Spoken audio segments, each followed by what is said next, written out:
I started with the '91 finals, with the Bulls. I think that's when I first got started. 7-year-old, living in Chicago Heights on 16th Street in those apartment buildings.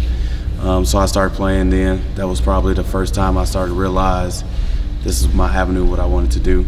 I think the Bulls lost the first game of the finals, and I was just sitting there crying like a baby, like, Jordan, Pippen, we lost, this is it. So I think that '91 was the first time I realized this is what I wanted to do. And I just worked towards it since then. Well, my dad played and my older brother played. Okay. So that was my route. They took me to the courts, played at King Park, Ashland Park. They took me to the city to play at West Pullman Park. And so it gave me an avenue to start playing, because my dad played and my brother played. And my brother played in high school. He played for Bloom. So I was able to go to a lot of the games and stuff like that and watching the stands. So he kind of gave me my aspirations of what I wanted to do after. So my first time playing organized was in 9th grade.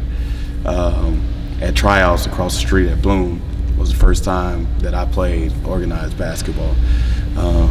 And that's when it kind of all came together. I did not play AAU until after my 9th grade year. So 9th grade was the first time I started playing organized, but I've been playing since, like I said, I was 7, so I played on the parks all the time, played with older kids. So sunset to sundown, I was always, playing. My freshman year, I played for Joe Gunderson. He was not an X and O type of coach, but he was a personable coach. He'd pick you up for rides and drop you off, and you can stay at his house.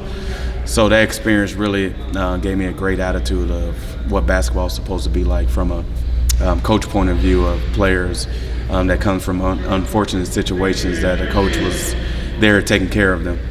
So that freshman year was, really good for us.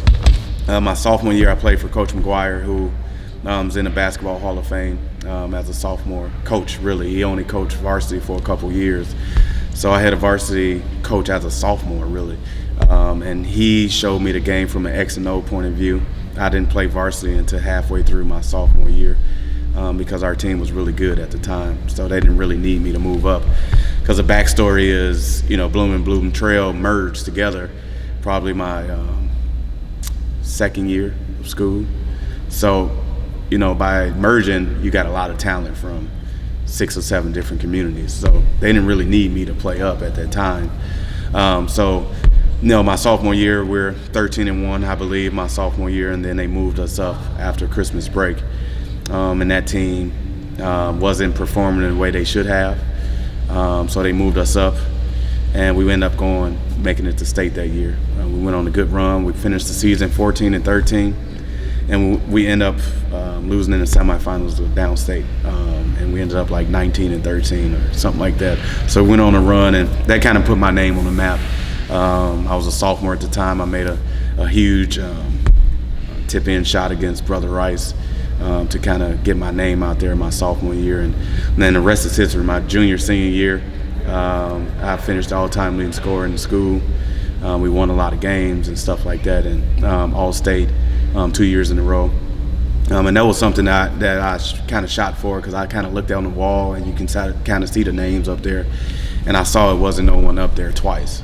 And that was one of my goals going into school was, all right, I'm going to try to do something that it hasn't been done since Brandon Cole in 1990. So I was like, okay, I need to, figure out how to be successful. And my coach never coached an all-state player. So I had to get that kind of monkey off his back. And also it gives me a chance to do something that hasn't been done in a great community with a lot of great players that came through here. It was something that hasn't been done. So it was important for me to do that, and yeah, we got it done. And so my experience with my coaches, my varsity coaches are in the Basketball Hall of Fame as well. So they kind of shaped me from the type of player I should be. And also Coach Nuquist was my AAU coach with the Illinois Wolverines.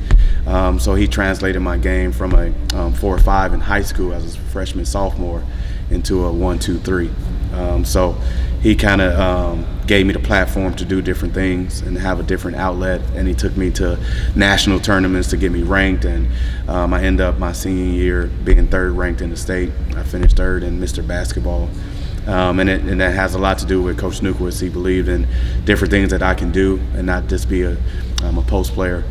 That's how I grew up as a post player, and he kind of changed my whole game.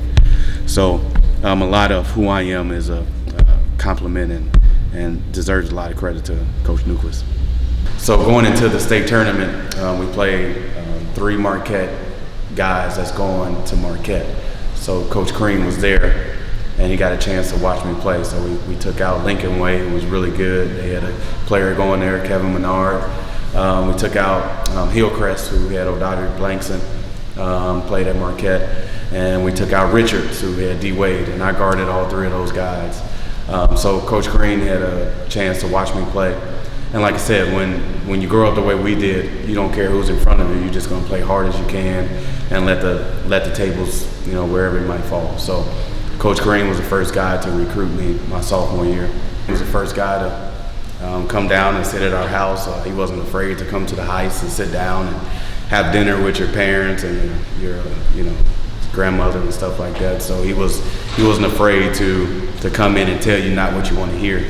It's like, you're going to come into a really good team. We'll probably make the Final Four the next year with or without you. And it was like, oh wow, and then it was like, you're not here. We're not here for you to, play a lot of minutes. I can guarantee you're going to get your degree after 4 years. The amount of minutes is going to be how much you work, and that's all he said. It's like, I'm not going to, tell you not to go to other schools to go look at them or anything like that, but I just letting you know that, what I'm going to do is help you grow as a young man. And I think that was important for all of us to hear, that he wasn't promising anything like the other schools coming in promising this and that. He was coming in being a straight shooter, and I needed that type of father figure in my life to just let me know what I need to do to get better, not what I need to hear. And my ultimate goal was leaving Marquette the same way I came in, going into the tournament, going out as a winner, going out with a degree, like Coach Crean said, graduated in 3 years, got my master's in my 4th year. So it was important for me to establish what he had goals for me to do, but also to keep that winning mindset that we came to Marquette with. It's tough at first because they're all your peers. It's people that you gotta get in line. It's people that you gotta coach, and they're same age as you. So at first it was hard. I played TBT 3 years. The first 3 years that they had TBT, I played. We went to Elite 8 all 3 years. And the guys knew that I started coaching and I started training. So when I transitioned out of playing in 2015, 2016, all the guys was like, hey, you should coach. You got a good head on your shoulders as far as what you should be doing. You do this year round, so you should make this something that you do. So 2 years ago, I started coaching the team. And then the first year, we went to semifinals. And we lost to Overseas Elite, who eventually won it that year. Last year we went to the championship game, and we lost in the championship game to Ohio State alumni. And this year we're inside of a bubble in Ohio, and it was an unbelievable experience because guys knew what we came to do. They knew that we had a chip on our shoulder. We knew we had to get over the hump. Guys brought into their roles. It was good for me because I coached these guys for 2 years now. I can tell them what they should be doing, what they can't do. I can curse them out when I need to. They can hold grudges. So the bubble helped in that regard of getting everyone on the same page and buying in. And losing last year in the finals helped guys understand their roles a little bit more, but also come back a little bit more hungry. So it was very good to coach those guys and get over that hump.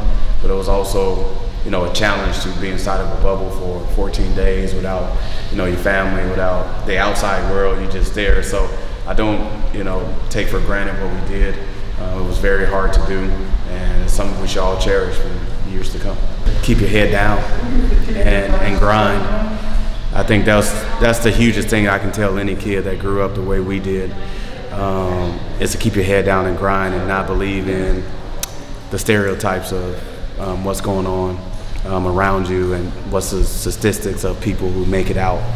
It's believe in yourself, believe in your work, believe in your discipline, and have good structure around you.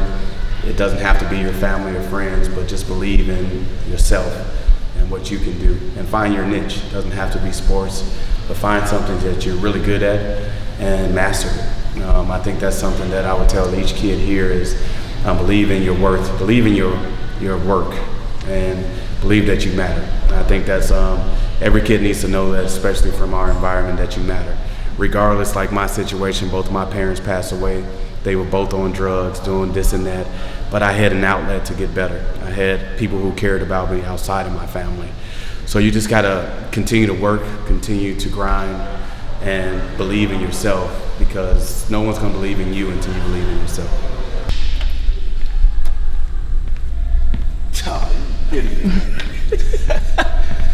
Wow.